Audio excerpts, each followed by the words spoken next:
An all-American haunting. I'm Rebecca Lieb, I'm Jason Horton. and this is Ghost Town.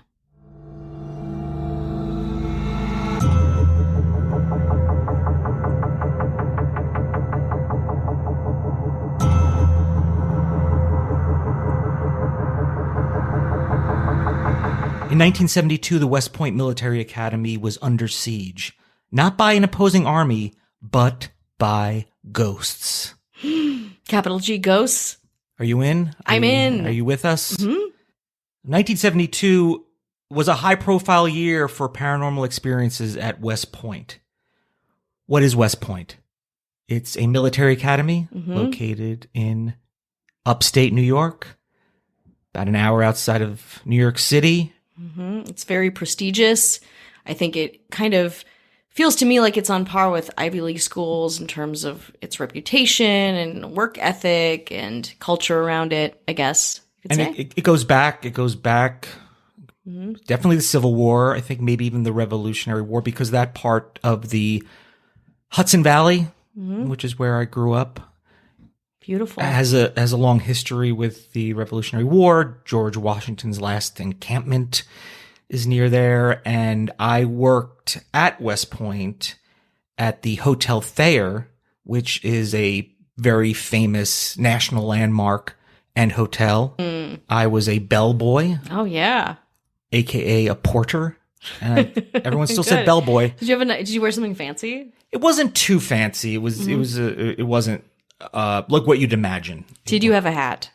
I did not have a hat. There was no hat, but I did take the bags of Sally Struthers from All in the Family. Yeah. And I also met Adrian Zmed from Grease 2. I knew that name sounded familiar, and then it all came back to me. And I remember, I think he may have been maybe he was doing Grease or something in the area. I don't know.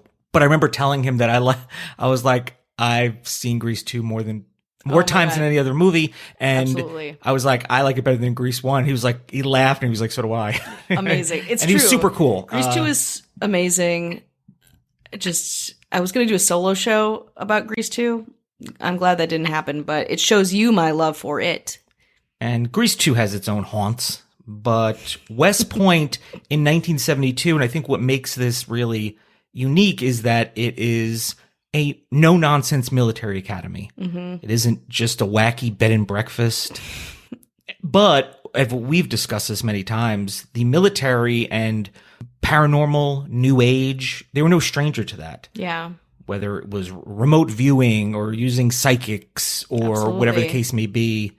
So I think they were open-minded to the idea of hauntings, and if somebody suggested it, it wasn't immediately brushed off and pull yourself up by your bootstraps type situation. I mean, maybe that did happen, but I think they were pretty open to it. Yeah. I mean, West Point, though, I mean, you're learning how to be, a person, a leader in the military. So, the dichotomy between a bunch of hauntings in this place that's so buttoned up is really interesting to me. West Point is the oldest continuously operated Army post in the US&A. American soldiers first occupied West Point on January 27th, 1778. Long history. Very long history.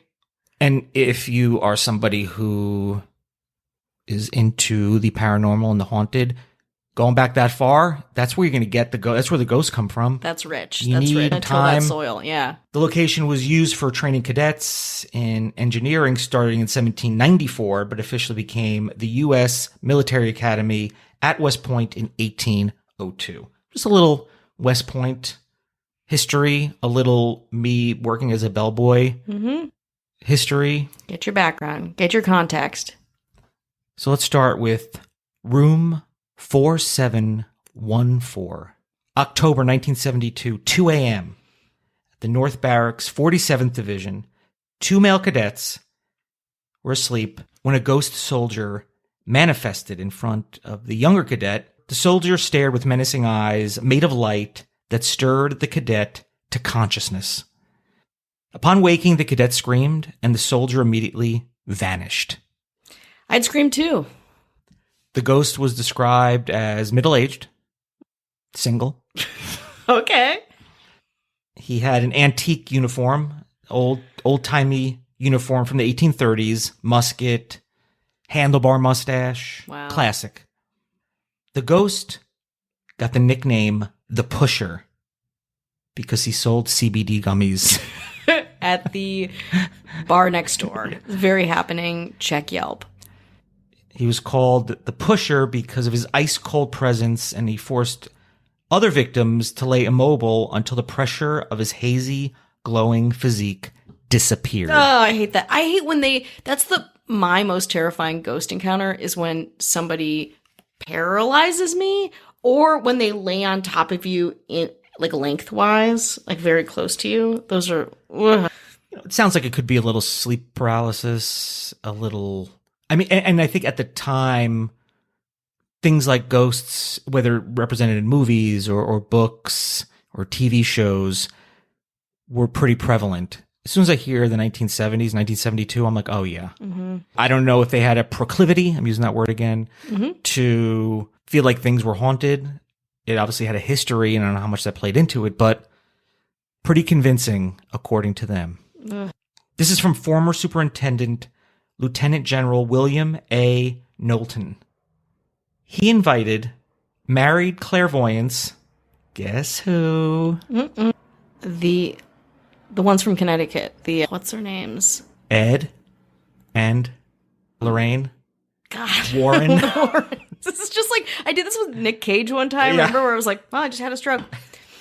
So Ed and Lorraine Warren made their way there. They really got around. Mm-hmm.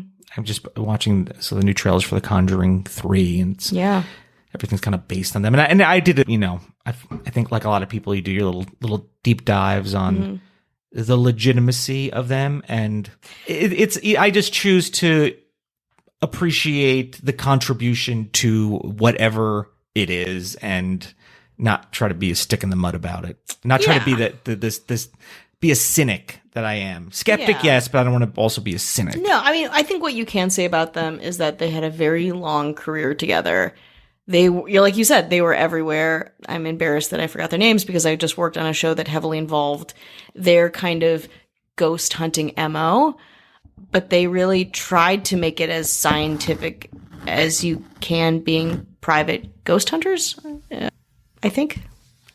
So they did their psychic investigation and a seance. Mm-hmm.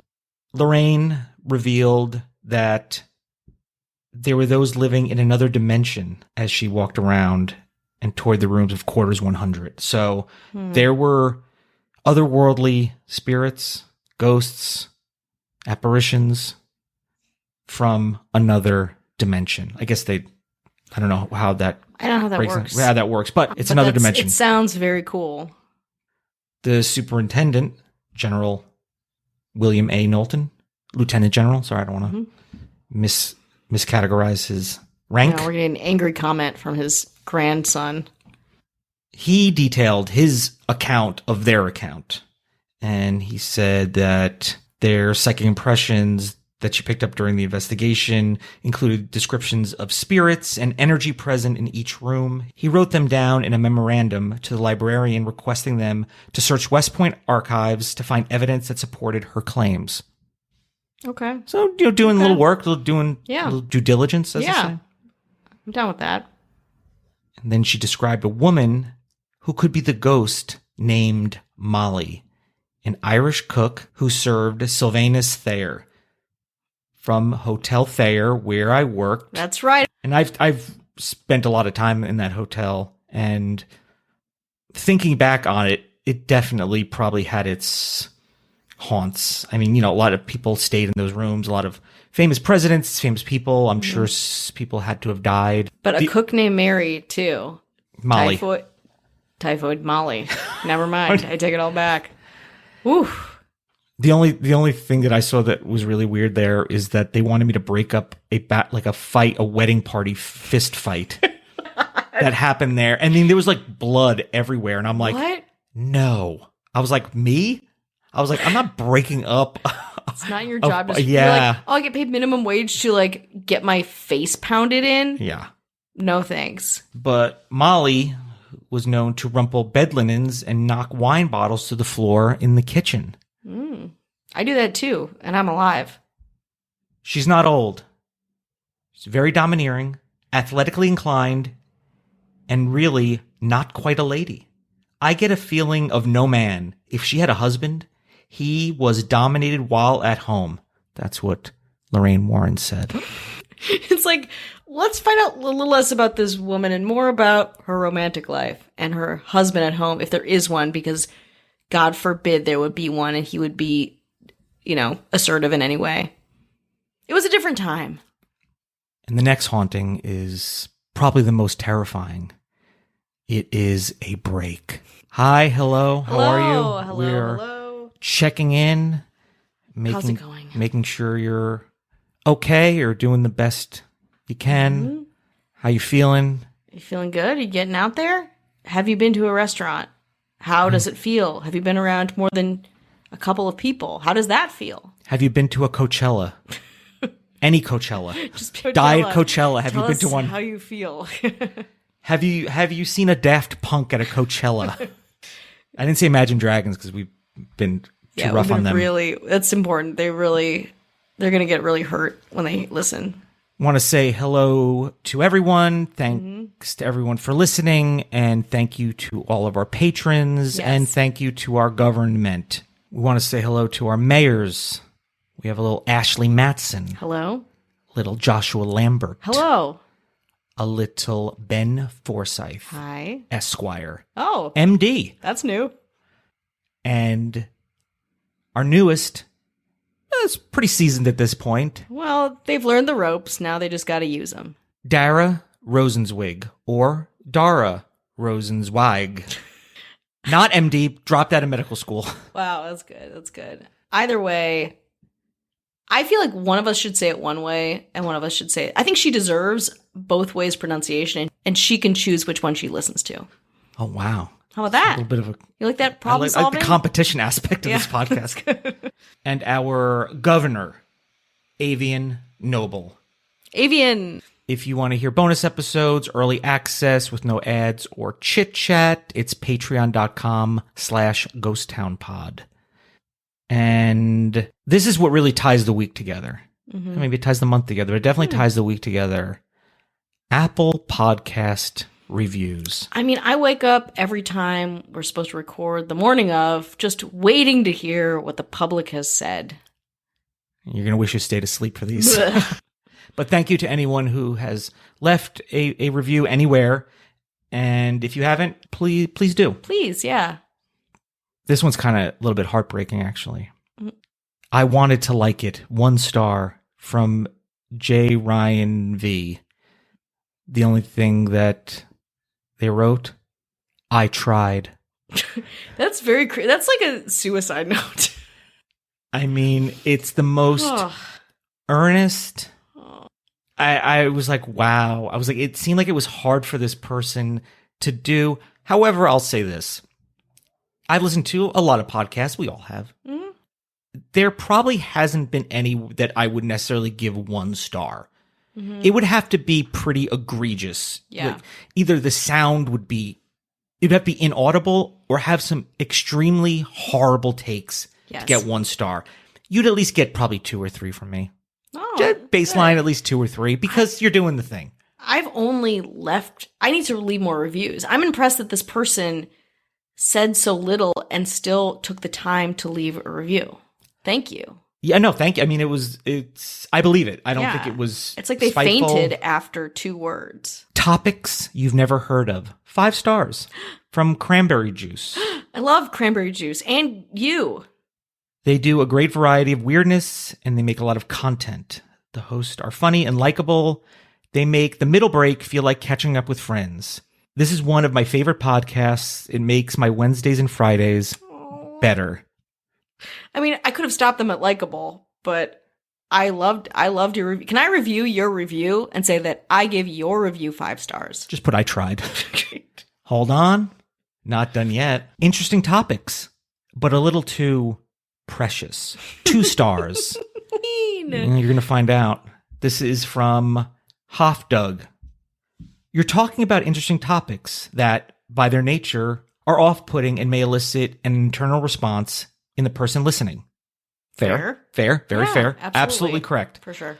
Stop being so precious about how things happened or were portrayed by viewing them through some woke, that's how I knew, intersectional lens. That's how I knew. It was I like, can't believe this person knew the word intersectional, though. just tell the story.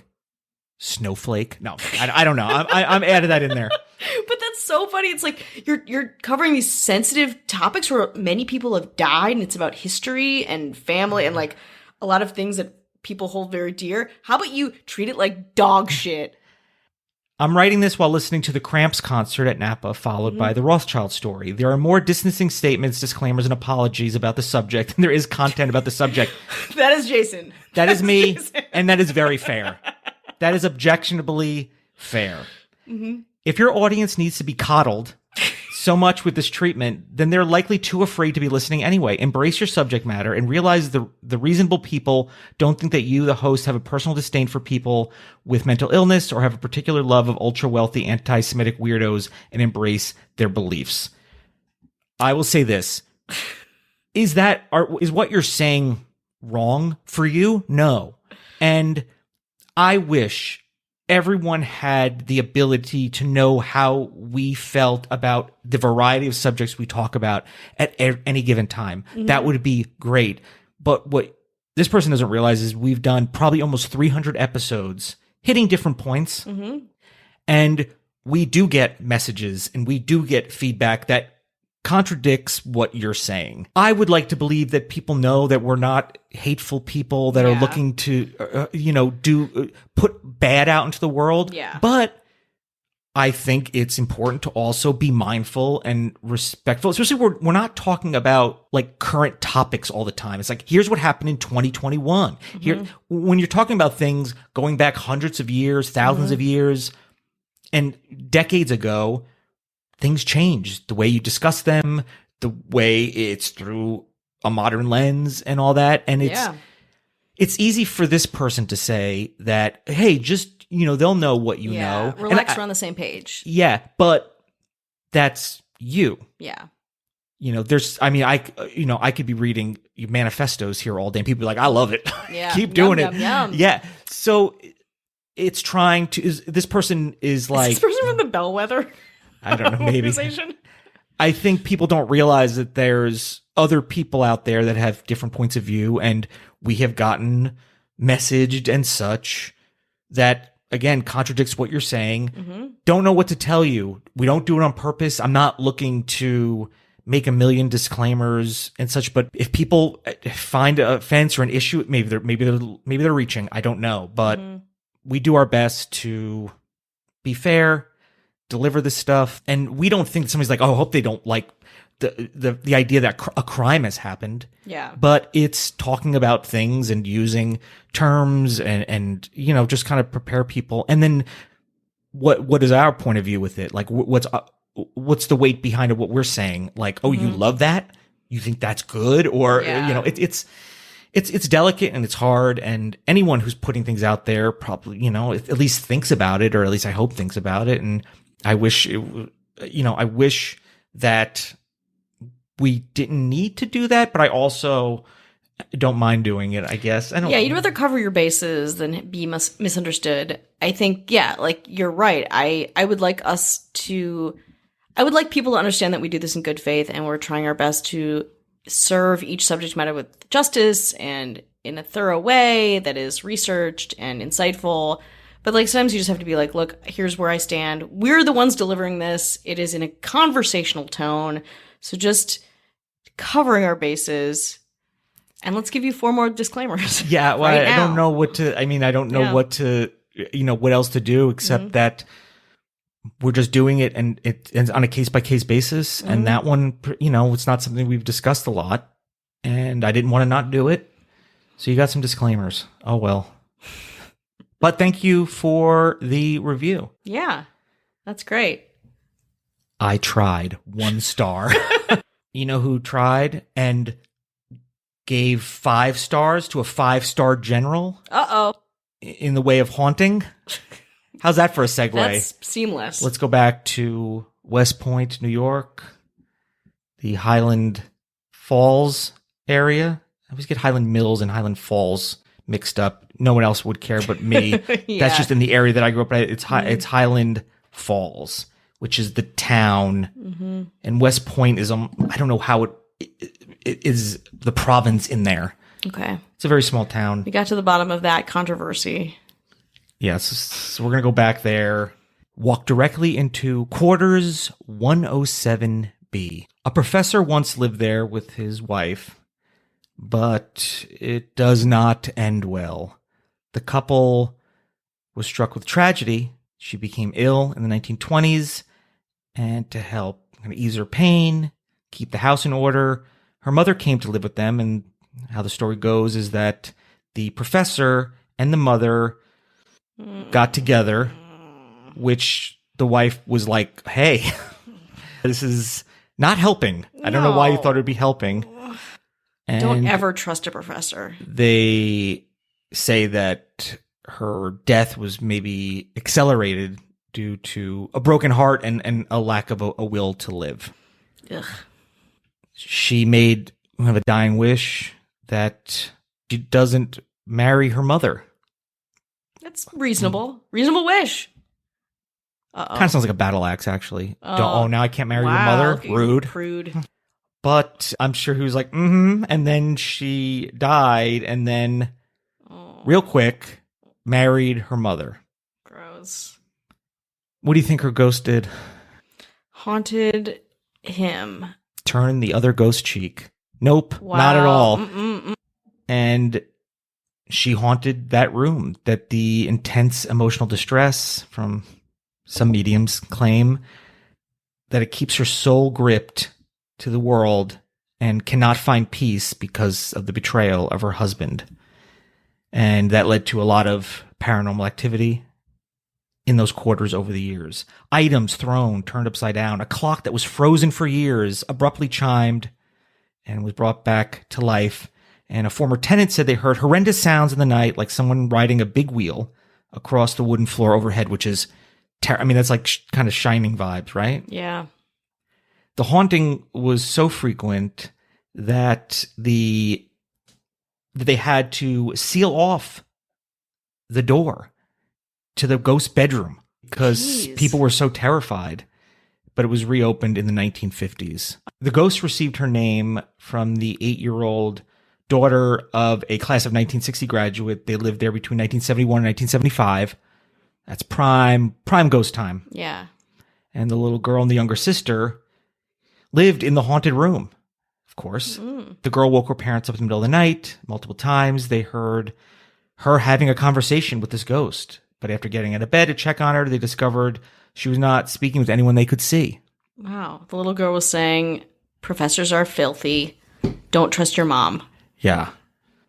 When the parents were like, who are you talking to? She just said, the lady. The lady. So let's go to November 21st, 1972. There's an unexplained phenomenon here, said Lieutenant Colonel Patrick Dion, who's the Academy's information officer.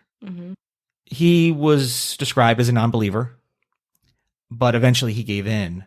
Something has happened, and we're not going to be able to explain what it is. He acknowledged that ghosts had become something of a problem, and hundreds of cadets have asked for permission to spend the night in the haunted room because they were like, I'm interested. Of course they want that. And there was so much, I guess, hubbub.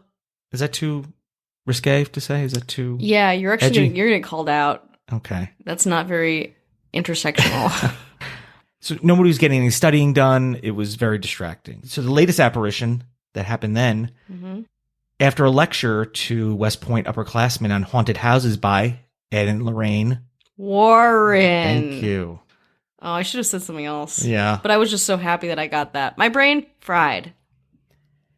And, they describe themselves as ghost hunters.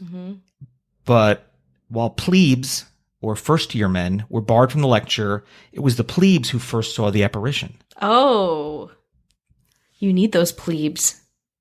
Jeanie Dixon, the psychic who became known nationwide for predicting the assassination of JFK. Okay. Got it. That's an interesting story on its own. It's a very interesting You should do that sometime because I'm not familiar with that. I think there's like a phone call. There was some things that she claimed that didn't end up happening, but there was something, I think it was via a phone call. I think she made the phone, from what I remember, I could be totally wrong, but she made a phone call and was pretty accurate with what happened. Ooh, I definitely want to hear more about that. So we'll put a pin in that. It's like every psychic though, or it's like the things they get right and you're like, oh my God, it's real. Give me a number from 1 to 10. 2, 3, 4, 5, 1, 10, 10. Yeah, it's 10. Yeah. Wow, I got it right. 9 were wrong, but 1 was right. But this one is it's interesting. It's definitely interesting, even coming from me, a skeptic. She visited West Point to try to spiritually cleanse room 4714. Her visit was cut short when, according to eyewitness accounts, her 2 friends, I don't know, her buds, she was unexplainably lifted off the floor, thrown from the room, and never visited the academy again. And there goes the haunting at West Point in 1972. Wow. That is terrifying and interesting. And I wonder, post the 70s, if people still see things, or is it just, there's just so much about that specific point in time, or like what about that time made the hauntings go up so much? Is the idea of being haunted contagious? Like a mass hysteria? Zealotry around it, yeah. And I think the military was like they were good with whether it was New Age, hauntings, paranormal, psychics, totally on board during that time and through the 90s. And just think about what was happening on TV and movies, and a lot of things were being sold and sensationalized that maybe turned out to not be true. But as it's being put out, the critical thinking isn't maybe what it is now with the amount of information that could be shared. But I think at that point, nobody was just debunking these things. They weren't debunking Ed and Lorraine Warren or anything like that. And they were pretty high, and they're still high profile. So it makes a lot of sense, but I think it just takes 1, then 2, then it goes from 2 to 100. But I think you need that second one, I think, to make things really get ramped up. Totally. Well, I think when you have a culture or like a perceived notion that someone saw something somewhere and you're like, oh my God, that's crazy. Someone else sees something. And then people want to see things. They're more open to it. There's more people reporting on it because it feels like it's more of a hot spot. It's like any haunted, like we are very familiar with this, any haunted place, it's this snowball effect of storytelling and testimony, and it just becomes bigger than maybe it should be in a lot of cases. I think also the area in which it's located, obviously very historic. And if you have ever been to West Point or you've been to Highland Falls, it has a very small village kind of look. If you've seen like a Stephen King movie, I know that most of those are set in Maine, but from what I remember, you might have a similar vibe. So it wasn't Times Square or, Hollywood and Highland. It was happening in a place that looked and felt, those cold winters. Yeah. It wasn't sun and fun. I think it was just, everything was kind of rife with things that would make people believe in being haunted and things that are haunted. And then people, psychics, ghost hunters. Also, this is how they keep, they're like, I'll show up. Yeah. Because there's always press. There's always something to be documented.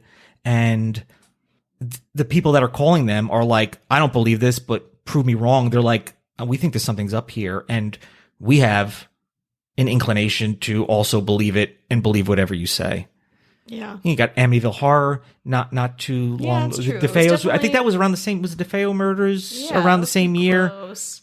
Then, I still think though, I think that's all true culturally. Satanic Panic, kind of post 60s, darkness around, the realities of that all kind of create this climate for believing in ghosts and believing in the paranormal, supernatural things. But at the same time, I think of West Point, and I really do think like young people, high achievers, pretty straight-laced, being in this context. And again, maybe it was totally different and maybe my notion of it is incorrect. But I think that's also very interesting. This institution that, again, we don't go to. There's so many places on the East Coast that are haunted, have a lot of history to them.